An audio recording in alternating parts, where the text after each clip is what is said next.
Jadi sesuai dengan data yang kita terima dari tim asesmen, tim medis Kota Tual, itu untuk total orang dalam pemantauan itu sekarang tinggal 3 dari total 13, artinya 10 sudah selesai pemantauan. Sebenarnya 2, tapi tambahan 1 kasus baru jadi kembali jadi 3. Kemudian untuk pasien dalam pengawasan atau PDP itu sekarang tinggal 2 yang belum dilakukan pemantauan akhir. 1 sudah dinyatakan negatif tidak 14 hari. Dari PDP itu masih tinggal 2. 2 ini sudah sehat dan dirawat di rumah, tapi masih tetap dalam pengawasan. Nah, itu. Lalu saat ini atas petunjuk dari Ketua Gugus Tugas Bapak Wali Kota Tual, atas arahan dari Bapak Wali Kota Tual, itu kita sudah siapkan lagi lokasi baru untuk persiapan karantina para pelaku perjalanan warga kota yang masuk nanti dengan KM Leuser dari Timica. Itu rencananya besok jam 7 itu tiba di Tual, dan sekitar sesuai data manifest itu 88 penumpang yang akan turun di Pelabuhan Yosudarso dengan KM Leuser. Dan ini nanti setelah kita lakukan cross check itu sekitar 40 yang akan turun di Kota Tual, warga kota. Makanya kita siapkan karena kita tahu bahwa Timica ini kan sudah masuk juga zona merah, sehingga disiapkan lokasi karantina terpusat untuk 40 pelaku perjalanan yang nanti 40 di mana nanti? Ini lokasi yang kita jajaki untuk sementara itu di SD Negeri 7. Tadi sudah kita di bawah pimpinan langsung Ketua Gugus, ada koordinator juga.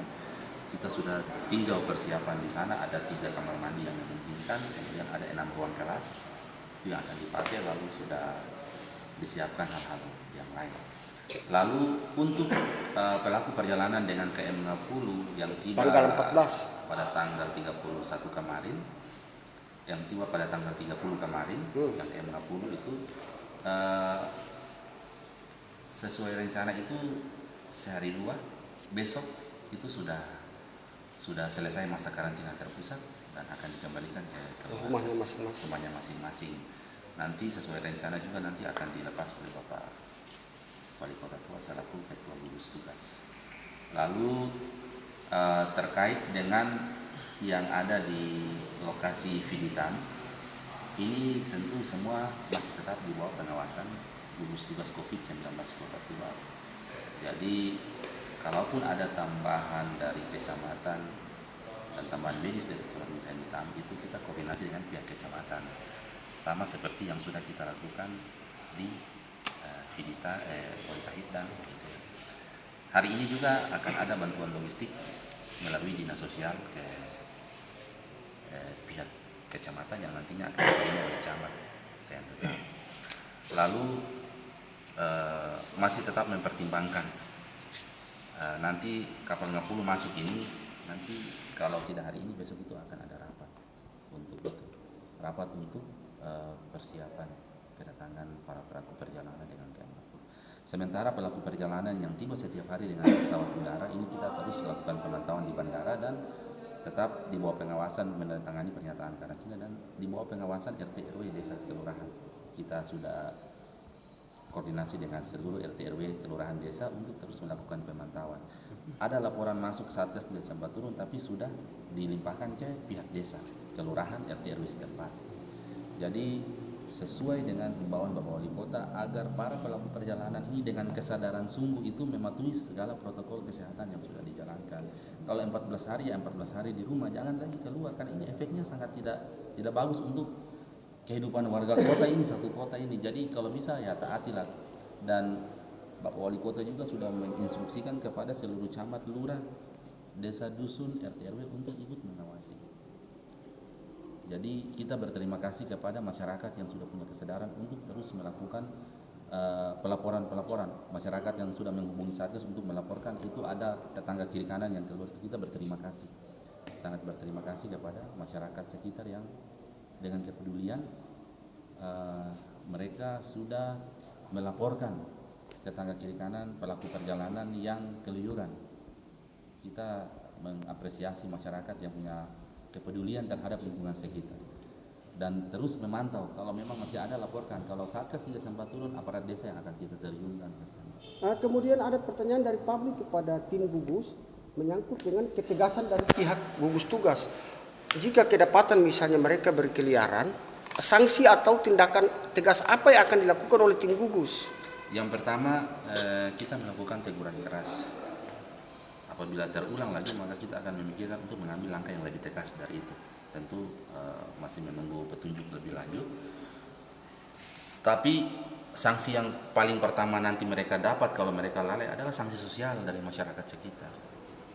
Bapak Pasali bayangkan kalau Pasali dapat sanksi sosial dari tetangga sekitar, itu jauh lebih tidak mengenakan dan itu sangat tidak bagus kalau sanksi sosial yang muncul. Itu beruntung dan bersyukur sekali masih mendapatkan sanksi sosial. Jangan sampai lebih daripada itu sangat. Kan ada tahapannya, itu ada sanksi sosial, lalu ada ancaman sosial. Nah, itu sangat kita hindari itu. Jangan sampai itu terjadi. Seperti nanti ada laporan-laporan dari masyarakat. Seperti kemarin ada satu ODP yang berkeliaran dan Satgas dihubungi, dan pada saat itu Satgas bertindak cepat karena sudah ada penolakan dari warga, dan itu efeknya sangat tidak bagus untuk ODP itu sendiri atau pelaku perjalanan. Oke, Pak Kabak, untuk warga yang saat ini lagi karantina, dari sisi medis sendiri, data yang diberikan terkait dengan kondisi kesehatan mereka sendiri sebelum besok dilepas ini, memang secara medisnya sudah sehat atau memang seperti apa? Untuk pasien dalam pengawasan berapa orang? Ya, jadi satu-satu ini terkait dengan kondisi kesehatan. Memang setelah kami berkoordinasi dengan tim medis, memang untuk kesehatan seseorang ini tidak bisa langsung ditetapkan begitu saja, karena dia naik turun. Kadang hari ini keluar status baik, tapi belum tentu, tergantung daya tahan tubuh dan suhu kondisi cuaca dan cara dia ini kan. Namun sampai dengan saat ini sesuai data yang kami terima dari tim medis Dinas Kesehatan Kota Tual, itu semuanya dalam kondisi baik, dan mudah-mudahan besok saat keluar pun dalam kondisi baik. Dan nanti akan ada satu kartu yang akan dikeluarkan oleh gugus tugas COVID kepada mereka yang telah selesai menjalankan karantina ini. Jadi di situ nanti diberikan keterangan, dan rencananya besok Bapak Wali Kota akan memberikan arahan sekaligus melepas. Untuk itu kita juga mengundang teman-teman media juga besok untuk hadir di sana. Untuk Jam berapa, Pak? rencananya selesai sholat zuhur, jadi ada di kisaran jam 1 siang itu mereka secara resmi dilepas. Sekaligus akan ada penyerahan bantuan logistik ke Camat Yandotam untuk membackup logistik yang ada di sana, karena sesuai arahan Bapak Wali Kota bahwa peserta karantina itu semua menjadi tanggung jawab gugus tugas COVID Kota Tual. Nah, tinggal kita berkoordinasi dengan pihak kecamatan untuk ada pegawai dari kecamatan yang datang, kemudian ditambah dengan staf dari Puskesmas Yandotam, itu kita sharing, karena sudah ada regulasi yang turun juga untuk separuh atau sedikit dana desa itu digunakan untuk ikut mengatasi persoalan COVID-19 yang sementara kita hadapi. Oke, cukup, Pak. Untuk pasien dalam pengawasan berapa orang? Untuk pasien dalam pengawasan 2 orang. Yang dari semula 3 orang yang sudah sembuh dan bergabung dengan keluarga di rumah, namun tetap masih dalam pengawasan, itu sudah turun menjadi 2. Artinya 1 itu sudah negatif, sudah lewat dari 14 hari. 2 ini rencananya hari ini. Nanti akan ada hasil akhir lagi dari tim medis, kita masih menunggu.